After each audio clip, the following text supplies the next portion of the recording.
آج کی کہانی جس کا عنوان ہے ترکیب۔ السلام علیکم۔ شہزادی وائس میں آپ سب کو خوش آمدید کہتا ہوں، آپ کا ہوسٹ زیرانہ۔ چلیے تو پھر کہانی شروع کرتے ہیں۔ ترکیب۔ رات سرد اور تاریک تھی۔ تاریکی کچھ اس لیے بھی زیادہ تھی کہ بجلی بند تھی اور کمرے میں جلنے والا کم روشنی والا بلب بجھا ہوا تھا۔ ایسے میں سرسراہٹ کی آواز گونجی۔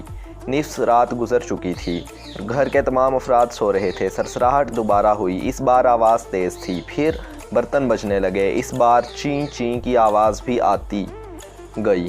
پھر کوئی دوڑ کر نکلا، اس کے تعاقب میں کوئی تھا۔ آوازوں سے شدت بڑھتی گئی۔ پھر ایک دھماکہ ہوا، کانس پر چینی کے پیالوں کی لمبی قطار جڑی ہوئی تھی۔ ان میں سے ایک پیالہ فرش پر آ گرا۔ خاموشی میں اس کے ٹوٹنے کی آواز کسی دھماکے سے کم نہیں تھی۔ پیالے کی کرچیاں فرش پر پھیل گئیں، ساتھ ہی صباحت چیخ اٹھی، ابو جی۔ وہ امی کے ساتھ سو رہی تھی، لیکن آواز ابو کو دے رہی تھی۔ شور و غل کے اس طوفان میں اعظم بھی چیخیں مارنے لگا۔ امی اور ابو بھی اٹھ بیٹھے تھے۔ تاریکی میں کچھ سمجھ نہیں آ رہی تھی کہ کیا ہوا ہے۔ ایسے میں صباحت پر کچھ آ کر گرا۔ غیر ارادی طور پر صباحت کا ہاتھ اس چیز کی طرف بڑھ گیا۔ پھر صباحت کے منہ سے ایک اور زوردار چیخ نکلی۔ یہ ایک نرم سی چیز تھی۔ ہاتھ کا لمس پاتے ہی وہ چیز شوں کر کے نکلی تھی، یوں جیسے مچھلی ہاتھوں سے نکل جائے۔ صباحت کی چیخ سن کر اعظم اور زیادہ بلند آواز میں چیخنے لگا۔ عجیب طوفان برپا تھا۔ دوسرے کمرے سے دادا ابو آواز لگا رہے تھے، رفیق بیٹا کیا ہوا؟ دیکھتا ہوں ابا جی۔ بستر میں سے نکلا۔ اس کا خیال تھا کہ ایمرجنسی لائٹ جلا کر دیکھتا ہوں، لیکن پھر وہ چیخ کر رہ گیا۔ فرش پر موجود ٹوٹے ہوئے پیالے کی ایک نوکیلی کرچی اس کے پاؤں میں چبھ گئی تھی۔ اب کیا ہوا بیٹا؟ اس کے ابو نے آواز لگائی۔ بتاتا ہوں۔ رفیق کی آواز میں تکلیف کا احساس موجود تھا۔ ایسے میں اچانک بجلی آ گئی۔ سرسراہٹ کی تیز آوازوں کے ساتھ دوڑنے والے محفوظ کرنوں یعنی کونوں میں چھپ گئے۔ رفیق نے ٹیوب لائٹ جلا دی تھی۔ پاؤں میں موجود زخم والی جگہ سے خون بہنے لگا تھا۔ رفیق غصے میں تھا۔ اب میں نہیں چھوڑوں گا، بہت برداشت کر لیا، آج رات تو حد ہو گئی۔ آج کی رات ان کی زندگی کی آخری رات ہے، ان کی موت کی وجہ میں بنوں گا۔ میں۔ گھر کے تمام افراد کمرے میں جمع ہو گئے تھے۔ برداشت کی بھی حد ہوتی ہے۔ میں سوچتا تھا کہ اللہ تعالیٰ کی مخلوق ہے، لیکن اس مخلوق نے تو زندگی عذاب بنا دی ہے۔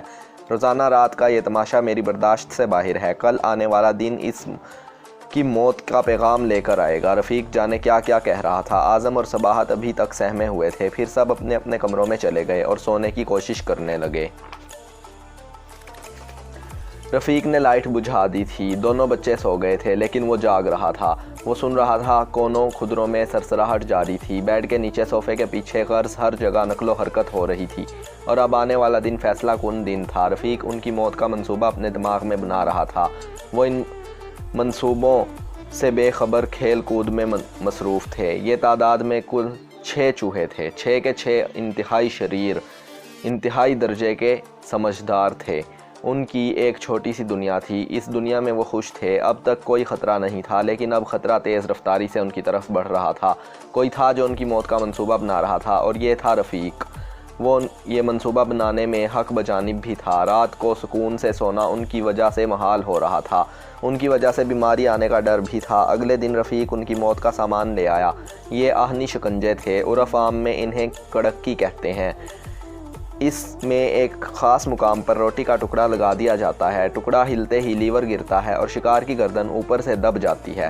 اب رفیق رات ہونے کا منتظر تھا۔ رفیق کو ان کی درست تعداد کا علم نہیں تھا، لیکن اتنا اسے یقین تھا کہ آج رات ان میں سے 3 کم ہو جائیں گے، کیونکہ وہ 3 شکنجے لایا تھا، لیکن وہ اپنے بچوں کو ان شکنجوں سے دور رکھنا چاہتا تھا۔ اسے بچوں کے زخمی ہونے کا ڈر تھا۔ رات کو جب بچے سو گئے تو اس نے شکنجوں میں روٹی کے ٹکڑے پھنسا دیے اور کمرے میں 3 مختلف جگہوں پر یہ شکنجے لگا دیے۔ پھر وہ بستر میں لیٹ گیا۔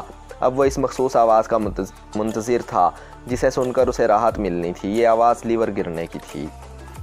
ٹھک کی آواز کے ساتھ ہی گردن ٹوٹ جانی تھی۔ وقت گزر رہا تھا، رات گہری ہوتی چلی جا رہی تھی۔ پھر اپنے مخصوص وقت پر بجلی چلی گئی۔ کم روشنی والا بلب بھی بجھ گیا۔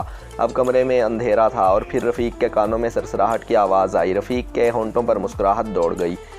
سرسراہٹ کی آواز میں اضافہ ہو رہا تھا۔ ایک آواز صوفے کے نیچے سے آتی تھی تو دوسری کارنس کے اوپر سے۔ بیڈ کے نیچے بھی ہلچل ہو رہی تھی۔ رفیق کا انتظار طول پکڑ رہا تھا۔ جانے کتنی دیر گزر گئی۔ انتظار کی حالت میں رفیق کی آنکھ لگ گئی۔ اگلی صبح اپنے وقت پر رفیق نیند سے بیدار ہوا۔